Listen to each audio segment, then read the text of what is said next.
আর কিভাবে এইসব চটিচাটা চ্যানেলগুলো কিভাবে এইসব সংবাদগুলো প্রচার করছে? কোথায় ছিল রিপাবলিক বাংলা? আপনারা মনে করবেন না যে যারা ইউটিউবার আছে তারাও চোখে চোখ রেখে প্রশ্ন করতে পারে এবং তানারাও টানা কভারেজ করতে পারে। বাড়িতে কেউ আছেন? যে জায়গাতে এসেছিল আর বাংলা অর্থাৎ রিপাবলিক বাংলা, যে জায়গাতে দেখিয়ে বলেছিল যে এটা রোহিঙ্গাদের ডেরা, এইখানে রোহিঙ্গারা বসত করত, আপনার সঙ্গে পরে কথা বলবো। যেভাবে টিভির পর্দায় প্রেজেন্ট করা হচ্ছে তাতে করে মনে হচ্ছে একটা বিশাল কিছু, অথচ এই জায়গায় আমরা এসে পৌঁছে দেখলাম সেরকম কিছুই নয়। একটা সাধারণ মানুষের পুরানো বাড়ি হয়তো পুরানো হয়ে গিয়েছে, সেই ঘরটা আর বাংলা অর্থাৎ রিপাবলিক বাংলা বলছে এটা রোহিঙ্গাদের ডেরা। ছোট ছোট শিশুরা বাচ্চারা হয়তো সেইখানে খেলাধুলা করে, বাড়ির পাশেই তো সেই ঘরটা, এবং সেটাকে বলছে মাদ্রাসা। এরা কারা? এই কথাগুলো ভালো করে শুনুন। যারা আর বাংলায় অর্থাৎ রিপাবলিক বাংলায় কাজ করছে তাদের যদি নথিপত্র চেক করা হয়, আমি তো অন্তত মনে করি তারা এই দেশের নাগরিক আছে কিনা সন্দেহ হচ্ছে। এই বাংলার মুখ্যমন্ত্রী মমতা বন্দ্যোপাধ্যায়ের কাছে আবেদন করব যে অবশ্যই এই ধরনের চ্যানেলকে বয়কট করুন এবং দ্রুত এইসব চ্যানেলের বিষয়ে আপনারা একটু নজরদারি দিন এবং রিপাবলিক বাংলাকে অবশ্যই বয়কট করা দরকার। কারণ যেভাবে এই বাংলায় হিন্দু মুসলিমের মধ্যে একটা ভাগাভাগি করতে চাইছে, তাছাড়া এই সব গদি মিডিয়া অনেক ক্ষতি করবে আমাদের এই দেশ। তাদের খাবার তুলে দিয়েছি। মালদায় বন্যাতে আমি দেখেছি মন্দিরের ছাদে বসে হাত দিয়ে ডাকছে আমাদের, এতটা জল পানি ঝাঁপিয়ে ঝাঁপিয়ে গিয়ে খাবার দিয়েছি। তখন আর বাংলা বলিনি। আমি 2003 সাল থেকে আমি সামাজিক মানুষ, সোশ্যাল ওয়ার্কার হিসাবে কাজ করি। আমি কোনো জাত দেখি না, ধর্ম দেখি না, দল দেখি না, সেভাবেই কাজ করে আসি। যেমন আয়লা, লাইলা, বুলবুলি, আমফান, ইভেন লকডাউনে আমরা চাল, ডাল, খাবার, ঔষধ, দুধ, বিস্কুট দিয়েছি।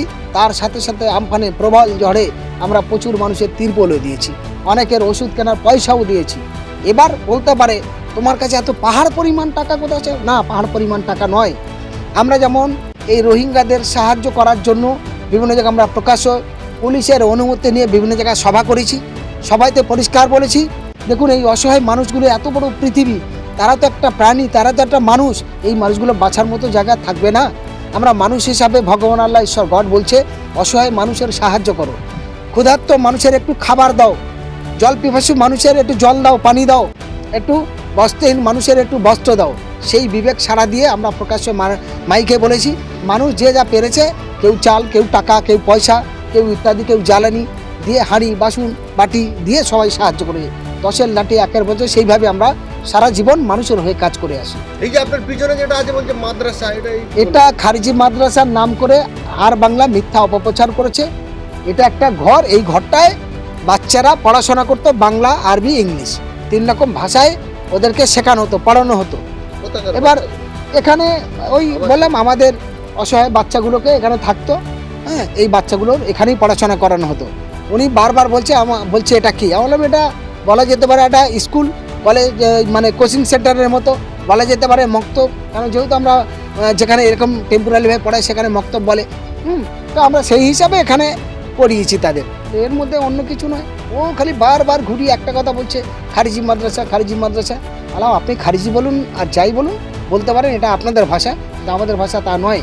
আর আপনি খারিজি মাদ্রাসার নামে যেসব বদনাম করছেন, আমার সজ্ঞানেতে আমার এই 50 বছর বয়স হতে চলেছে, সারা পশ্চিমবঙ্গে এখনও একটিও মাদ্রাসায় জঙ্গি বলে প্রমাণিত করতে পারিনি।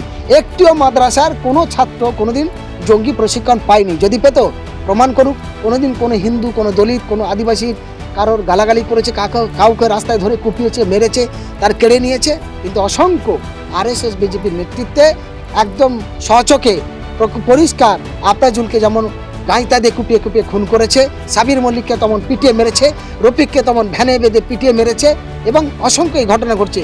বাসের ভেতর, ট্রেনের ভেতর দাড়ি ধরে টানছে, জোর করে জয় শ্রীরাম বলানো হচ্ছে, জোর করে গরু মাংস খাবার নাম করে মারছে। এটা তো লজ্জা লাগে বিজেপির নেতাদের। এটা তখন আর বাংলায় আর দেখায় না। আর বাংলার কোনো এক সাংবাদিক বলছে আপনার কাছে জঙ্গি ফান্ড থেকে কোটি কোটি টাকা আসে, সেই জঙ্গি ফান্ডের কোটি কোটি টাকা থেকে কি মাদ্রাসাটা করা? দেখুন, একটাও যদি আমাকে দেখাতে পারে আমি 10 বছরের সাজা নেব। একটাও কোথাও থেকে যদি আমার অ্যাকাউন্টে যদি কোনো জঙ্গি সংগঠন থেকে 2 টাকা আসে আমার দেখাতে বললে আমি 10 বছরের সাজা নেব। কিন্তু আর বাংলাকে সঙ্গে চ্যালেঞ্জ, যদি না দেখাতে পারে আর বাংলায় বলুক তারা কি সাজা নেবে। এবং আমার নামে মিথ্যা অপপ্রচারের জন্য যদি তারা সংশোধন না হয়, আগামী দিনে আর বাংলার বিরুদ্ধে আইনি ব্যবস্থা নিতে বাধ্য হব। কারণ আর বাংলা দেখায়নি সাবির মল্লিককে পিটিয়ে মেরেছে, দেখায়নি আফরাজুলকে পিটিয়ে খুন করেছে, দেখায়নি মুর্শিদাবাদের আরও 3 জন এবং মালদার 2 জন 5 জনকে মহারাষ্ট্রে এবং উত্তরপ্রদেশে পিটিয়ে খুন করেছে, দেখায়নি অসংখ্য মসজিদের নিচে মন্দির পাওয়ার নাম করে গুলি করে মারা হচ্ছে, আর বাংলায় দেখায় না। আর বাংলা মিথ্যে করে বিজেপি আরএসএসের দালালি করে তিলকে তাল বানিয়ে হিন্দু মুসলমানের ডিভাইডেড করার জন্য প্ল্যান তৈরি করছে। এই প্ল্যানের বিরুদ্ধে সমস্ত মানুষ ঐক্যবদ্ধ হয়ে প্রতিবাদ করাটা দরকার। আমি বলি যদি আর বাংলা এত ভালো হতো তাহলে দক্ষিণ দিনাজপুরে জেলা থেকে 5 জনকে গ্রেপ্তার করেছে, 5 জন হিন্দু। একজনের নাম হলো উৎপাল পাল, 2 নম্বর হলো অখিল পাল, 3 নম্বর হলো সনাতন পাহান, 4 নম্বর হলো বিক্রম পান, 5 নম্বর হলো অমিত পাল। এরা কোন মাদ্রাসার ছাত্র? তাহলে আর বাংলা কি সাম্প্রদায়িক একদম সাম্প্রদায়িক আর বাংলা।